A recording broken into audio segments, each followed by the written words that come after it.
있었는데 그 새끼가 나야. 네 동생 수신호.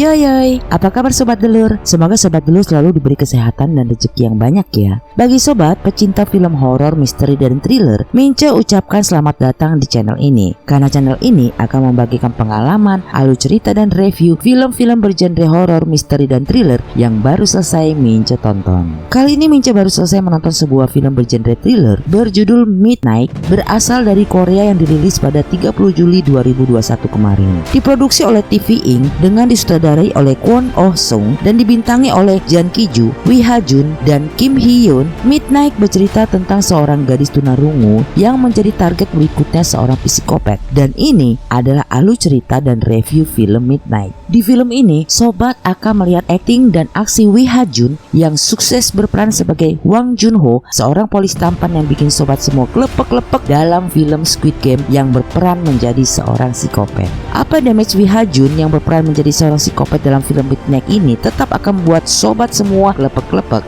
Komen di bawah ya. Well Sob, jika Sob ingin lebih merasakan keseruan film Midnight ini, tonton langsung deh filmnya. Ingat Sob, video ini mengandung spoiler.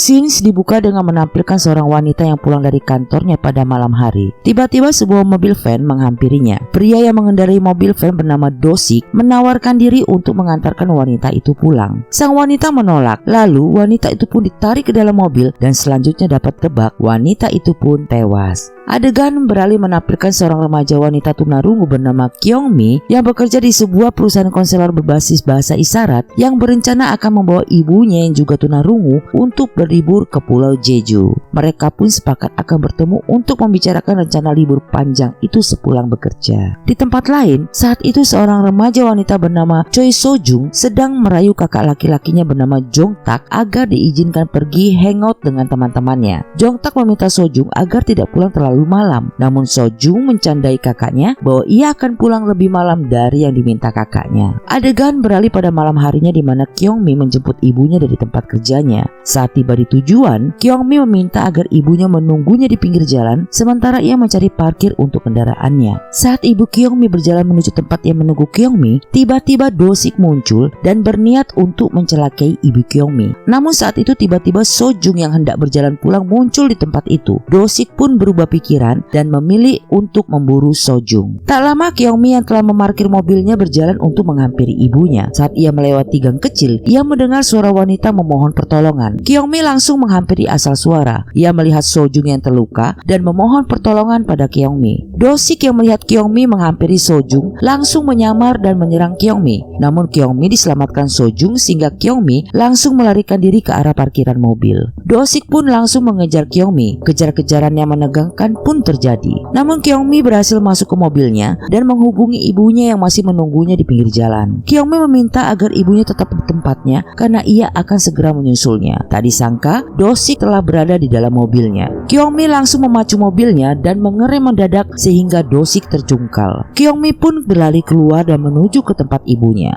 Do-sik langsung menuju mobil van-nya yang ternyata di dalamnya terdapat So-jung yang sudah tak berdaya dan juga penuh dengan perlengkapan penyamaran dan peralatan senjata tajam. Setiba di tempat ibunya, Kyung-mi langsung menyalakan alarm tanda darurat yang memang tersedia di kotanya. Suara polisi menjawab tanda darurat Kyung-mi melalui pengeras suara. Namun Kyung-mi tak dapat menjawabnya. Tiba-tiba muncul Do-sik yang telah berganti pakaian, menyamar sebagai pekerja kantor yang baru pulang dan sedang mencari adik perempuannya di sekitar itu. Do-sik berpura-pura bertanya kepada Kyung-mi dan ibunya apakah mereka melihat adiknya dengan menyebutkan ciri-ciri So-jung. Kyung-mi menjawab bahwa ia melihat wanita dengan ciri-ciri yang disebutkan Do-sik. Namun tiba-tiba polisi datang karena adanya alarm darurat yang dibunyikan Kyung-mi dan membawa ketiganya untuk diperiksa di kantor polisi. Di kantor polisi, petugas polisi tampak bingung dengan cerita Kyung-mi karena mereka tidak menemukan gadis yang terluka di lokasi yang disampaikan Kyung-mi. Saat itu ibu Kyung-mi mencurigai Do-sik yang menurut adiknya terlalu sering memperhatikan dirinya dan Kyungmi. Terlebih saat Dosik bersiteru dengan seorang pria di kantor polisi, ibu Kyungmi sempat mengambil handphone berwarna putih yang terjatuh dari kantung Dosik dan sempat melihat gambar remaja wanita di handphone tersebut. Padahal ibu Kyungmi sebelumnya melihat handphone milik Dosik adalah berwarna hitam. Tiba-tiba masuk Jong Tak melaporkan Sojung yang tak juga kembali ke rumah. Polisi meminta Jong Tak memperlihatkan foto Sojung pada Dosik, Kyungmi dan ibu Kyungmi. Saat ibu Kyungmi diperlihatkan foto Sojung, Dosik langsung menahan tangan ibu Kyungmi agar ia tidak mengatakan apa-apa dan mengancam agar ibu Kyungmi diam. Bila tidak, maka ia akan mencelakai Kyungmi. Saat Kyungmi sedang menyampaikan pada Jong Tak bahwa ia melihat adik Jong Tak, Dosik yang merasa semakin terpojok tiba-tiba langsung menyerang Jong Tak dan berkata bahwa ialah yang telah mencelakai adiknya Sojung. Jong Tak langsung balik menyerang Dosik. Tak berapa lama masuk petugas melumpuhkan Jong Tak. Dosik langsung berpura-pura bahwa Jong Tak telah menyerangnya karena membela Kyungmi dan ibunya yang hendak diserang Jong Tak karena tak sabar mendapat keterangan dari Kyungmi yang tunarungu. Petugas pun segera mengamankan Jong Tak. Jong Tak membantah dan berteriak memberitahu petugas bahwa Dosik telah mengakui padanya Dosik telah menculik adiknya Sojung. Tetapi petugas polisi tidak mempercayai cerita Jong Tak. Dosik pun pulang dengan penuh kemenangan. Sepulangnya Dosik, petugas polisi baru mempercayai cerita Jong Tak bahwa Dosik adalah pelaku yang menculik Sojung adiknya.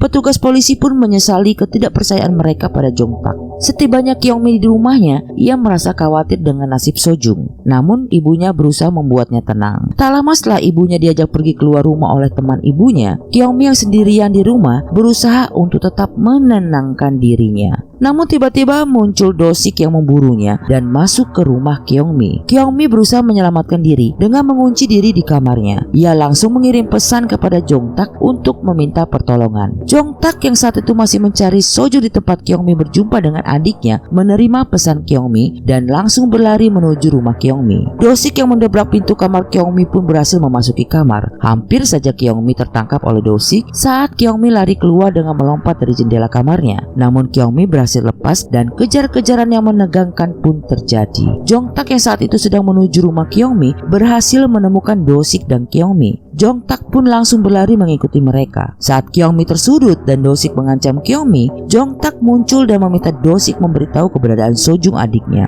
Dosik memberitahu Jong Tak bahwa adiknya saat ini sedang sekarat dan memberikan pilihan pada Jong Tak, yaitu Dosik akan memberitahu keberadaan Sojung asalkan Jong Tak tidak membantu Kyungmi darinya. Dengan sangat kesal dan meminta maaf pada Kyungmi, Jong Tak memilih menyelamatkan adiknya. Dosik pun memberikan sebuah alamat kepada Jong Tak. Jong Tak langsung berlari menuju tempat tersebut dan tinggallah Kyungmi yang ketakutan ditinggalkan Jong Tak bersama Dosik. Sesampainya di rumah sesuai dengan alamat yang diberikan Dosik, Jong Tak akhirnya menyadari bahwa ia telah ditipu oleh Dosik karena ternyata alamat yang diberikan Dosik adalah alamat rumah Kyungmi. Kyungmi yang berhasil disekap oleh Dosik berusaha melepaskan diri. Saat Dosik menerima telepon dari Jong Tak yang menanyakan di mana keberadaan adiknya yang sebenarnya, Kyungmi langsung melemparkan pasir ke arah Dosik dan langsung berlari sekuat tenaga menjauhi Dosik. Saat Kyungmi sedang berlari, tiba-tiba seorang wanita terluka parah keluar dari sebuah mobil van. Ternyata itu adalah Sojung yang tersadar dan berhasil keluar dari mobil van Dosik. Kyungmi langsung mengajak Sojung bersembunyi. Mereka melihat kedatangan Dosik yang tiba dekat dengan tempat persembunyian mereka. Kyungmi langsung menyerahkan teleponnya pada Sojung dan meminta agar Sojung menghubungi kakaknya Jong Tak. Kyungmi pun keluar dari tempat persembunyiannya dan memancing Dosik menjauh dari tempat persembunyian Sojung. Sojung pun langsung menghubungi Jong Tak yang saat itu sedang mencari Kyungmi bersama ibu Kyungmi yang dijumpainya saat tiba di rumah Kyungmi. Dengan sekuat tenaga, Kyungmi berlari menuju keramaian pusat kota dengan harapan orang-orang di jalan akan menyelamatkannya dari kejaran Dosik. Namun sayang sob, orang di keramaian justru menganggap Kyungmi seorang yang sangat berbahaya karena membawa senjata tajam. Sementara itu di tempat Sojung, polisi berhasil menyelamatkan Sojung setelah Sojung menghubungi mereka. Secara kebetulan, Jong Tak dan ibu Kyungmi melewati tempat Sojung. Jong Tak senang Sojung adiknya selamat. Sojung memberitahu bahwa Kyungmi sedang menyelamatkan diri dari kejaran Dosik dan saat ini sedang berlari menuju pusat kota. Jong Tak pun langsung mencari Kyungmi ke arah pusat kota. Di sudut suatu lorong di pusat kota, ternyata Do-sik berhasil membuat Kyung-mi tersudut. Saat itu tiba-tiba Jong-tak muncul menyelamatkan Do-sik. Do-sik dan Jong-tak pun terlibat dalam perkelahian yang berakhir dengan Do-sik yang tak sadarkan diri. Saat Jong-tak segera menenangkan Kyung-mi dan memberitahu Kyung-mi bahwa ibunya baik-baik saja dan sedang mencari Kyung-mi di saat ini, tiba-tiba Do-sik yang tersadar langsung kembali menyerang Jong-tak. Jong-tak yang tidak siap dengan serangan tiba-tiba dari Do-sik pun akhirnya tak sadarkan diri. Do-sik yang mendengar pembicaraan Jong-tak bahwa ibu Kyung-mi kini berada di dekat lokasi mereka berada. Ia pun langsung meninggalkan Kyung-mi dan memburu ibu Kyung-mi. Kyung-mi pun langsung mengejar Do-sik yang hendak mencelakai ibunya, disusul dengan Jong-tak yang telah tersadar dan berusaha menyusul Kyung-mi. Do-sik akhirnya berhasil bertemu dengan ibu Kyung-mi dan berusaha mengajak ibu Kyung-mi untuk menuju lorong yang sepi. Namun saat itu Kyung-mi tiba dan melihat Do-sik yang sedang bersama ibunya.